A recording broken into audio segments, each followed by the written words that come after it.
What's going on, boys? Welcome back to the video. What is the best meta tactic of FC25 as 2024 has come to a conclusion now? We're in 2025. What are all the pros using? What's the best one? And it's the one that I told you in the beginning.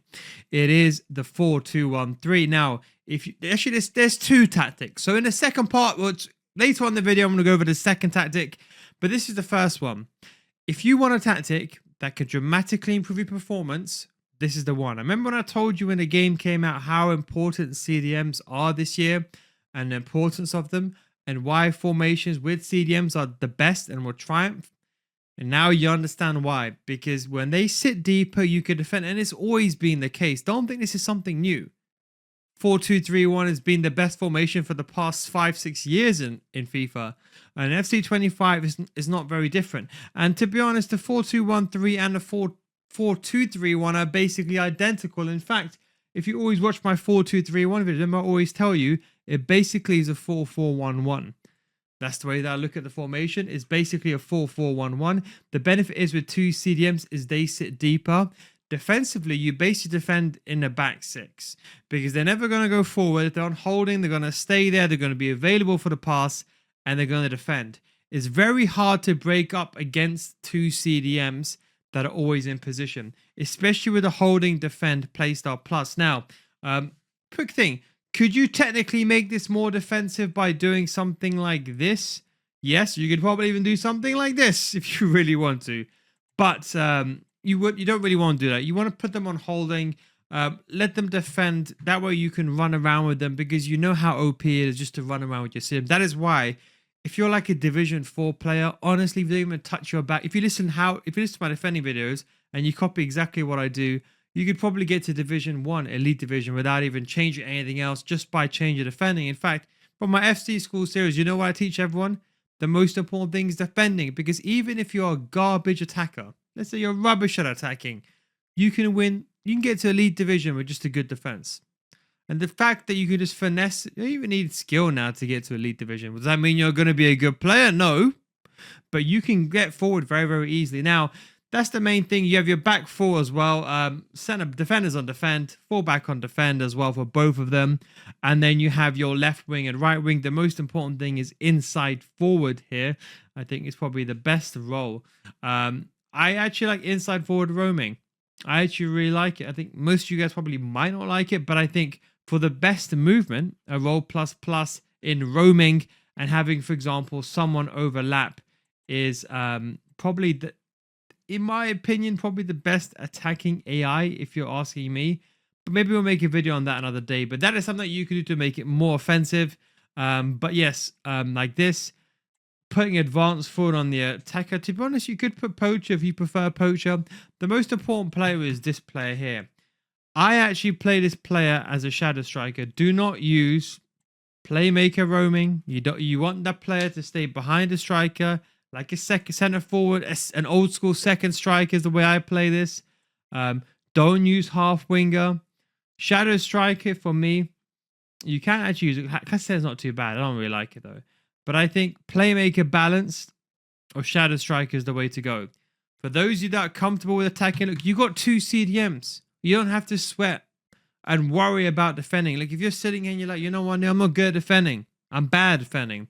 Then you can put playmaker on your cam. But to be honest, you don't even need a midfield. You just ping a pass up to the two strikers and you got a beautiful system, 4-4-1-1. Best formation inside the game.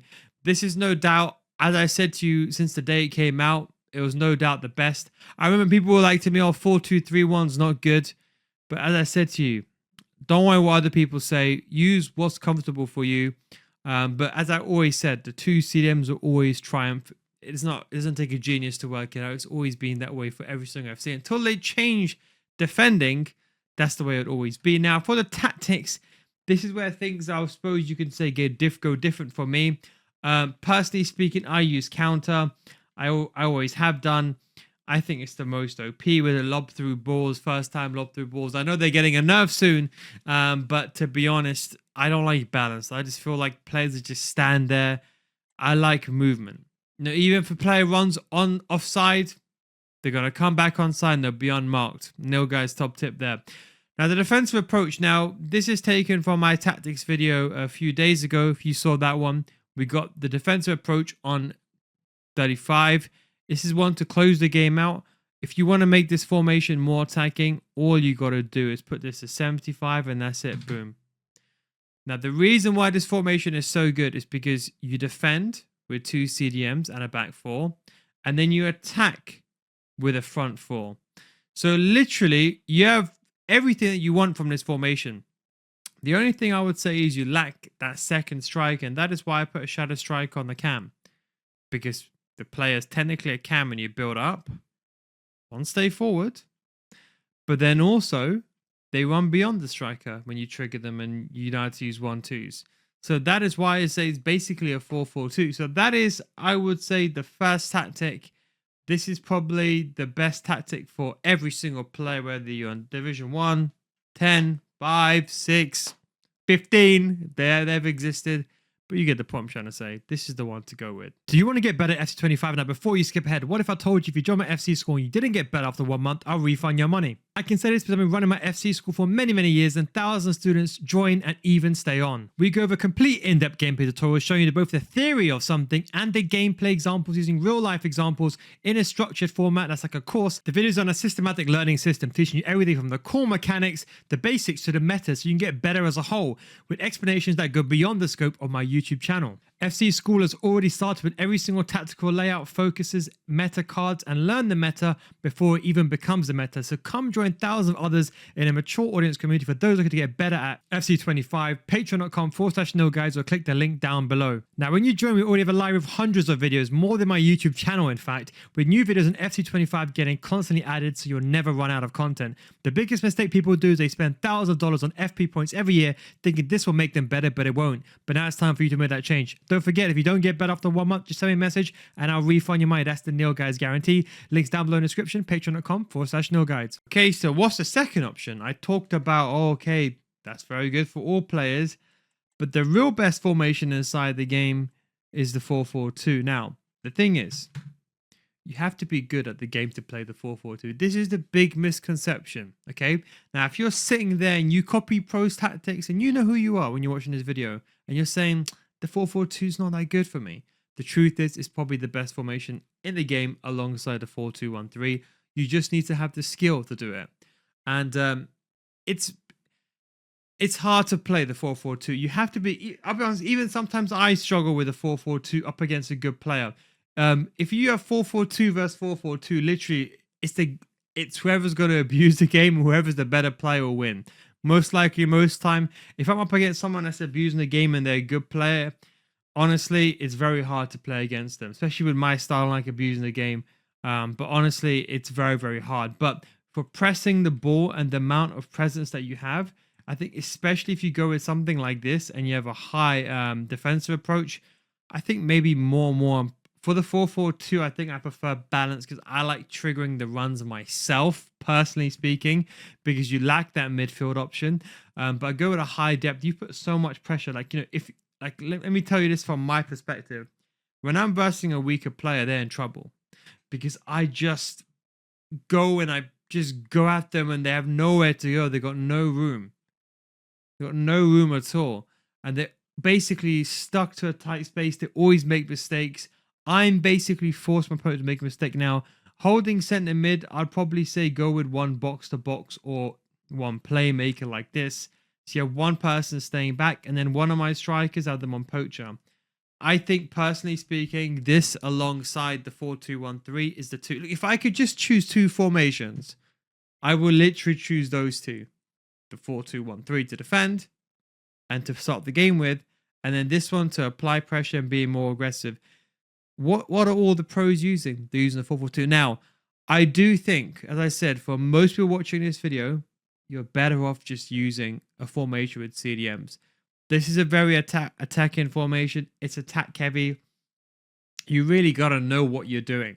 So that is why I say, look, with this formation as well, you lack that cam. There's no cam play. And this is why people struggle with. This is the biggest misconception. There's no cam. That is why, do you remember how I used to, when I created that 3-5-2, you know why I changed the 3-5-2? It wasn't because you could defend in a back 5 and 2 CDMs. That was part of the benefit.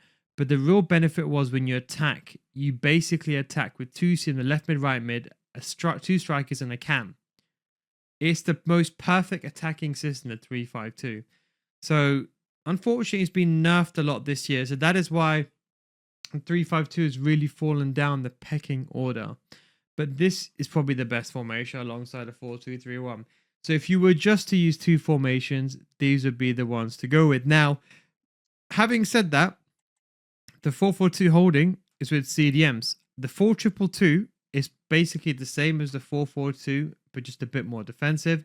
In fact, it's a halfway point between the 4-2-1-3 and the 4-4-2. You see, a lot of people they get obsessed with these numbers. They see, oh, 4-4-2 must be a different formation, but you have to look at the basic structure. You know, narrow formations, as you can see, are completely different. But generally speaking, here, this is basically identical to the 4-2-1-3.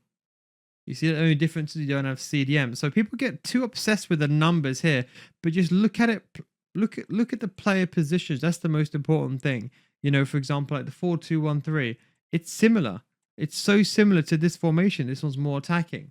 You lose a defensive threat.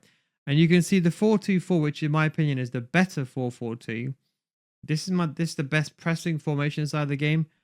Arguably, I think this is better than a 4-4-2 because, as I mentioned, the role that you get here is the inside forward roaming. You can't have this role on the 4-4-2 regular, the flat with the center mids, because the left mids and right mids. The left mids and right mids only have attack and balance. They don't have roaming. It's only left wings and right wings. So that is why I use the 4-2-4. You probably see me use it more. So to be honest, any of those two formations are fine at any of those variations. Now, the 5 backs, they have their place. I think they're very good. A lot of people are talking baloney. And thankfully, most people in this community don't really understand the power 5-2-1-2. They just think because people stop using it, it's not good. I still think it's probably top 3 formations, top 5. It has a different use case, but I think it's very, very effective. But the point I'm trying to say is this year there's so many. If there's a few formations, the 3 backs I just wouldn't use this year. I think because these players, they just don't come back and defend. It's not the same system as it was previously. Otherwise, this would be up there. But now this is probably one of the worst, not one of the worst, but one of the worst defensive formations inside the game. So anyway, look, that's the best meta tactics of the year. That's the 2 best ones, the 2 systems. If I had to choose one, I'd probably say the 4-2-1-3. But if I was in a losing state, I'd probably go to a 4-4-2. But if I had to use just 2 formations, those would be the ones. Anyway, guys, thanks for watching. Take it easy. And don't forget, if you want to get better FC, come to my Patreon. So it's patreon.com/NoGuides, where you can learn more stuff like this, see exclusive tactics. And also, don't forget, if you don't get better after 1 month, you'll refund myself No Guides guarantee. Honestly, nothing to lose. Links down in the description. Take it easy. I'll catch you next time. Peace out.